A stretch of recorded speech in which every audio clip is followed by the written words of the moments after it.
குருவே சரணம். திருவாதிரை நட்சத்திரத்துக்கு அற்புதமான ஒரு விஷயம் இருக்குது. இப்போது திருவாதிரை நட்சத்திரத்துக்கு சில பேருக்கு நல்லது நடக்கும், சில பேருக்கு சுமாராக இருக்கும், சில பேருக்கு கெட்டதாக இருக்கும். ஏன் திருவாதிரையில் பிறந்திருக்குன்னு தெரியல அப்படிம்பாங்க. அப்படி மன உளைச்சல், தடங்கள், பிரச்சனை, எது எடுத்தாலும் சிக்கல்கள். ஒரு மேல் கல்வி படிக்கலான்னா அதற்குரிய தொகை கிடைக்கல, சின்ன கடை வச்சுருக்கோம், வியாபாரம் இல்லை, ஒரு இன்னொரு தொழில் பண்ணலான்னா முடியல, ஒரு நல்ல திருமணம் போய் செட்டில் ஆனான்னா அதுக்கும் வழி இல்லாமல் இருக்குது. இப்படிப்பட்டவர்கள் ஒரு சின்ன விஷயம் சொல்கிறேன், கேட்டுங்க. சின்ன விஷயம் இல்லை, பெரிய விஷயம். கோயில்களில் இறைவனை மூடக்கூடிய அந்த திரைச்சீலைகள் இருக்கும். கர்ப்ப கிரகத்தில் அந்த திரைச்சீலை இருக்கும். அந்த திரைச்சீலை பழுது அடைஞ்சோன்னா அதை தூக்கி போட்டு வேறு யாராவது உபயத்தார் வாங்கி புதுசு கொடுப்பாங்க.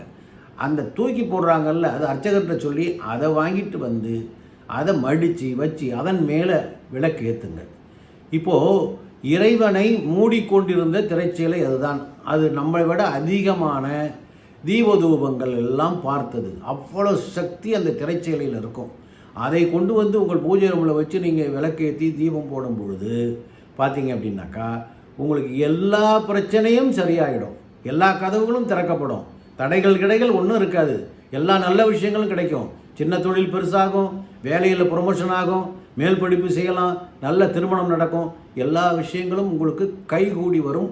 அந்த திரைச்சீலையிலே இருக்கக்கூடிய ரகசியம் இறைவனே உங்கள் வீட்டுக்கு வந்த மாதிரி வச்சுங்களேன். அந்த அளவுக்கு அற்புதமான அந்த ஒரு திரைச்சீலையை கொண்டு வந்து நீங்கள் வீட்டில் வச்சு பூஜை பண்ணுங்கள். உங்களுக்கு மிகப்பெரிய நல்ல விஷயங்கள் எல்லாம் நடக்க போகிறது. அதனால தான் இந்த செய்தியை உங்களுக்கு நான் சொல்கிறேன். சரிங்களா? சப்ஸ்கிரைப் பண்ணுங்கள். வணக்கம்.